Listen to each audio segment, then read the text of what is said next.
د وخت ارزښت لنډه کیسه وړاندې کوونکی حسن الله حسنزی.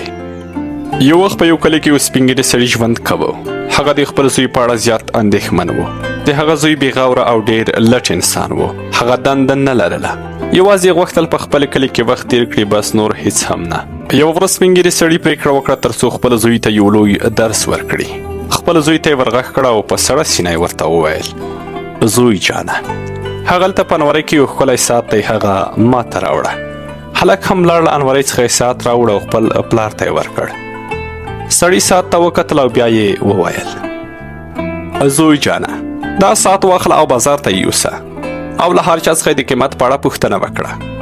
هلک هم داسې وکړل او بازار ته لاړ او د ګڼ شمېر کسانو څخه د قیمت په اړه پوښتنه وکړه. یوه سړي ورته وویل چې د دې ساعت قیمت 1500 افغانۍ دی. بل سړي ورته ویل چې د دې ساعت قیمت 1000 افغانۍ دی. ځینو نورو ویل چې 800 افغانۍ قیمت لري. هر چا مختلف قیمتونه ورته وویل او حتی ځینې کسانو به ورته د نورو یاد شوو قیمتونو ورته قیمتونه یاد کړل، خو هیچا هم ورسره قیمت په بشپړ ډول تر اخیره نه کړ. هلک بیرته کور ته راغی او خپل پلار ته یې وویل: پلاره، هر چا راته مختلف قیمتونه یاد کړل. ځینو 1500 افغانۍ یاد کړل، ځینو 800 افغانۍ یاد کړل او حتی ځینو بیا 1000 افغانۍ قیمت راته راکړ. سړي له مسکا څخه په ډکه خوله ورته وویل: ښه سمه ده زوی جانه، بیرته دا ساعت پر خپل ځای په انورۍ کې کېږده. په بله ورځ سړي بیا خپل زوی ته ورغږ کړ. سړي له خپل زوی څخه غوښتنه وکړه چې هغه ساعت یو ځل بیا ماته راوړه. هلک هم ساعت راوړ او خپل پلار ته یې ورکړ. پلار یې ورته وویل: اوس یو ځل بیا بازار ته لاړ شه. اوس نو بیا د خلکو څخه د ساعت د قیمت په اړه پوښتنه مه کوه، نو د خلکو څخه د وخت د قیمت په اړه پوښتنه وکړه چې وخت څو قیمت لري. هلک لږ څه زړه نازړه شو، هیڅ پوه نه شو چې پلار یې څه غواړي وکړي. خو بالاخره هلک بازار ته لاړ. هلک له ټولو هغو کسانو سره چې ورسره مخ کېدو پوښتنه کوله چې د دغه ساعت په مابین کې د وخت قیمت څومره دی. خلکو په هلک ته په حیرانتیا سره کتل. ځینو به پرې خندا کوله، ځینو به ورته ویل چې لاړ شه لیونیه. ځینو ویل څومره ساده او بې عقله پوښتنه کوې. هلک ډېر د شرم احساس وکړ او زیات خفه شو. بالاخره هغه یو کوچني ساعت پلورنځي ته ورغی چېرته چې یو هوښیار سپین ږیري سړي کار کوه.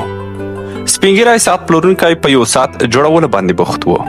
کله چې هلک له دغه سړي څخه همدا پوښتنه وکړه، سړي له خپل کار څخه سر راپورته کړ. سړي هلک ته په خورا مینه او مسکا سره وکتل.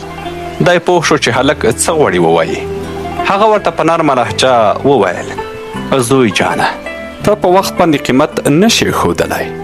ته که په میلیونونو پیسې هم خرج کړې، د تېر شوي وخت یوه دقیقه هم نشې اخیستلی.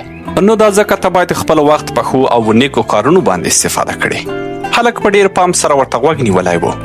سړي نوره هم ادامه ورکړه او ورته یې وویل: وخت یو ډېر ښه او ډېر بد څه لري.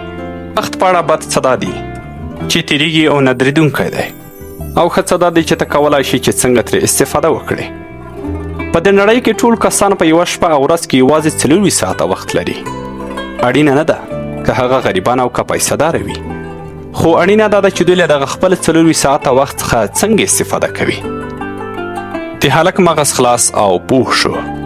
یو څه په مغز کې ناروه شوه او سم پوه شو. هغه له سپین ږیري سړي مننه وکړه او خپل کور ته په چټکۍ راغی.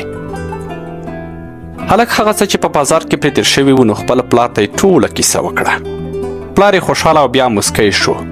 خپل لاس یې د زوی په اوږه کېښود او ورته یې وویل چې ډېر ښه شو چې ستا مغز خلاص شو. د هغې ورځې را په دې خوا د هلک ژوند په بشپړه توګه بدل شوی و. هغه سخت کار کول پیل کړل او غوښتل یې خپل وخت په ښو کارونو باندې استفاده کړي. هغه خپل وخت ضایع کولو ته شا کړه او هغه د وخت په ارزښت په بشپړه توګه پوهېدلی و. نو موخه دا د ملګرو چې وخت د هر چا لپاره وړیا دی، خو دا په یاد ولرئ چې د وخت ارزښت د طلا څخه هم زیات دی. حتی د میلیونونو پیسو په بدل کې هم نشئ کولی چې یوه دقیقه ترلاسه کړئ، خو کولی شئ ترې ښه استفاده وکړئ. تاسو وخت ساتلی نشئ، خو ترې ښه استفاده کولی شئ. که یو ځل مو له لاسه ولاړ، نو بیا مو لاسته نه راځي. نو د خپل وخت څخه مو په سمه توګه ګټه پورته کړئ.